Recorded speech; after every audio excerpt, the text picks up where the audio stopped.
Team, welcome back to Sales Academy 2.0. Today, guys, I'm going to talk to you about basically an introduction to cold calling. I want to sequence this video first because after this video, I'm going to talk to you guys about all the different kinds of lead sources that we have in real estate, how to tackle them, how to position yourself, what to say, how to handle objections, and how to set the appointments. But before we get into that, guys, I want to give you a brief understanding of why we're cold calling and why I think cold calling is so efficient and effective.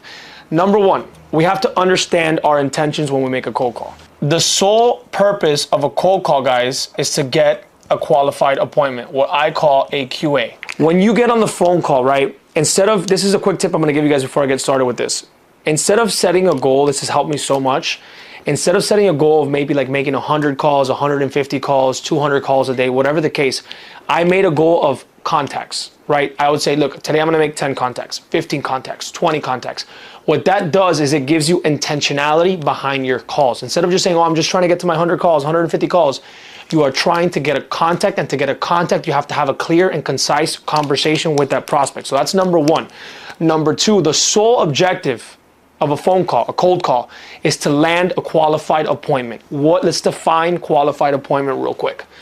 A qualified appointment means that the seller or buyer, we're talking about listings now though, the seller has a true motivation and desire to move and sell that home. The definition that I use for a motivated seller is someone that is okay with selling their house or putting it on the market in the next 90 days, okay? That is the definition of a motivated seller. Number two, in order for that appointment to be fully qualified, we need to make sure that all decision makers, anybody that has influence or power in making the decision on whether or not this property sells, and depending on who it sells with, has to be present at that appointment. Okay, so decision makers and motivation, those are the two key components to having a qualified appointment. I do want to say this, guys, transparently. There have been deals that I've closed that all the decision makers were not there present. It's a case-by-case basis. You have to build your emotional intelligence in this business and understand, say, hey, based on this conversation that I had with this specific individual, I think that it's worth my time to go over there, even though the wife's not going to be present, or the husband's not going to be present, or one of the parties is not going to be present, because I made a strong enough connection and I think that it's worth going there and then potentially getting a follow-up meeting. Or maybe this person, you know, there's two people on title, but the husband is completely in charge of making the decisions and you feel comfortable with that, so you go ahead and do that, guys. I will say this, guys, one of the biggest factors and keys to being a successful real estate agent is the word adaptability. You have to be able to adapt. There's sets of rules and things that I follow strictly because the probability of getting deals closed are much higher when you follow these things, because trial and error, guys, I'm in year 4 of doing this and I've learned from the best as well. The more you guys follow what I'm teaching you guys, the better it's going to be and the higher rate of closing you're going to have. But there's always times where you have to be able to adapt, blend into the situation, and overcome and bend the rules a little bit, right? So to quickly recap, guys, the whole purpose of a cold call is to land a qualified appointment. A qualified appointment means motivation, that person's going to sell in the next 90 days, and decision makers are present. Now, let's go ahead and I'm going to give you guys 3 quick tips before we get into these next videos on how to start a cold call, right? Number one thing that we have to do on a cold call is create engagement. Let's write that down real quick. This board is going to get really messy. The first thing, guys, that we want to do is create engagement. We want to understand this also, the psychology behind cold calling.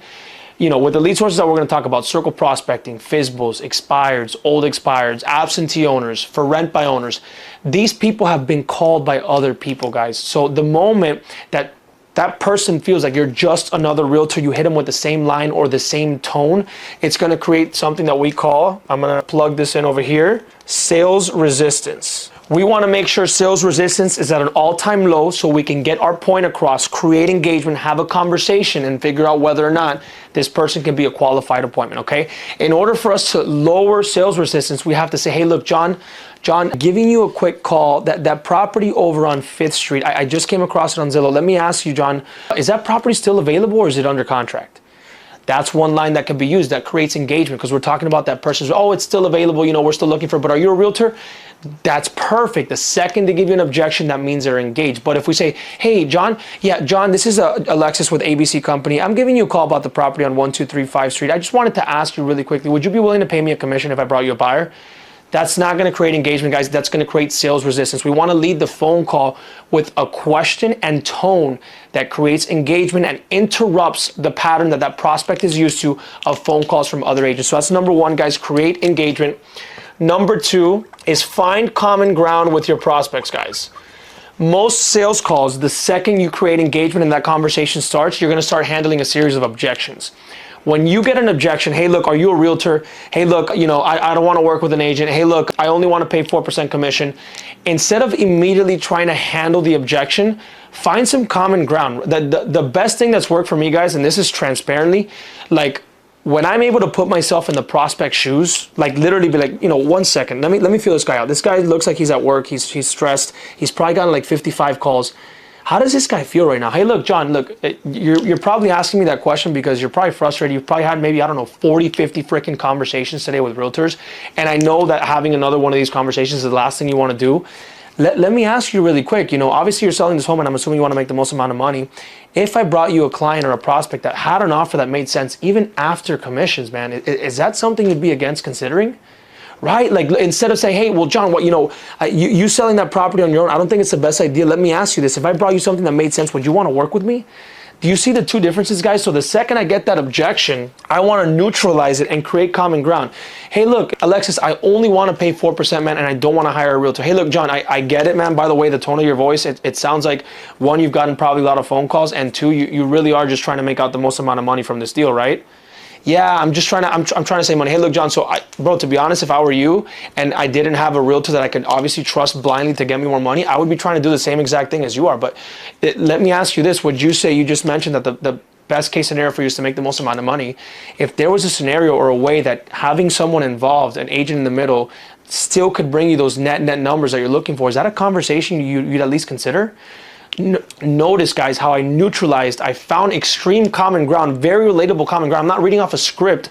I'm neutralizing the prospect. I'm putting myself in their shoes. I'm creating common ground, and then I'm presenting a question with a potential answer to their problem. And also notice the tonality that I'm using. I'm not sounding like a robot. I'm using facial expressions. I'm using hand expressions. All that kind of stuff when it comes down to cold calling is very important, guys.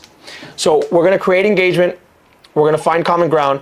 And really, with those two tips, guys, at the end of the day, the third thing that I'd probably give you guys here before I let you go on this video is to listen. Create engagement, find common ground, and once I teach you guys how to ask the right questions when we go into the script in the next few videos, you guys are going to learn to listen. A lot of people that I train, that I listen to, they ask a question, the person starts giving them the answer, and then they cut them off, or they want to get to the next line on the script. That's not how it works, guys. Remember, people are trained to listen. We have 2 ears and 1 mouth for a reason. If you ask the right questions, you're going to prompt the prospect to start talking. Our goal and our objective is to listen, because everything that prospect is saying is going to reveal the answers to our questions, and it's going to present the problems they need solutions for. Then we can plug in hypotheticals. Hey, John, so it sounds like right now, what you're missing is just a clear direction and path to get this home sold for the most amount of money. Is that right? Right. So here's what I want to propose. And I know obviously this is not something you had in mind. Common ground again. Hey, look, something you didn't have in mind. But let me ask you this, obviously this is super important, a massive asset. Your property's listed at $600,000. You want to make sure you maximize returns here. If there was a way to actually get this done with someone involved in the middle, even after commissions and closing costs, still net the numbers or even more than what you expected, is that just a conversation you'd be willing to have? Remember, conversation, right? Because I'm not looking to close the deal right now. I'm looking to get a qualified appointment. So guys, to kind of summarize this video, I don't want to go super in depth. We'll obviously I have much more content on cold calling, but to give you guys an idea of how we want to approach these next few videos and understand how to make these calls, go with intentions, guys. Don't do it just to make X amount of calls. Be intentional and say, I'm going to do X amount of qualified contacts today. And we'll do another video on follow-up. We'll talk about that more in another video. But I want you guys to understand, be very intentional on cold calls. Make sure you're going after qualified appointments that have motivation and that decision makers are present. Do not raise sales resistance, guys. Make sure you're creating engagement. Obviously, we're going to go through the entire scripts now in the next few videos, and adapt, right? We talked about adaptability. I want you guys to understand that on the phone, you guys need to be able to adapt, and as realtors, you guys need to be able to adapt. And we talked about these rules that you want to follow, but when you find opportunities that get you closer to your goals, you should be able to adapt. And last thing that we just talked about, guys, is creating engagement, finding common ground, and making sure you listen to your prospects. I really hope you guys enjoyed this video. Please stay tuned. Go to the next module right now. I'm going to start breaking down every single lead source, how to call them, what scripts to say, and how to handle every single objection. I'll see you guys in the next video.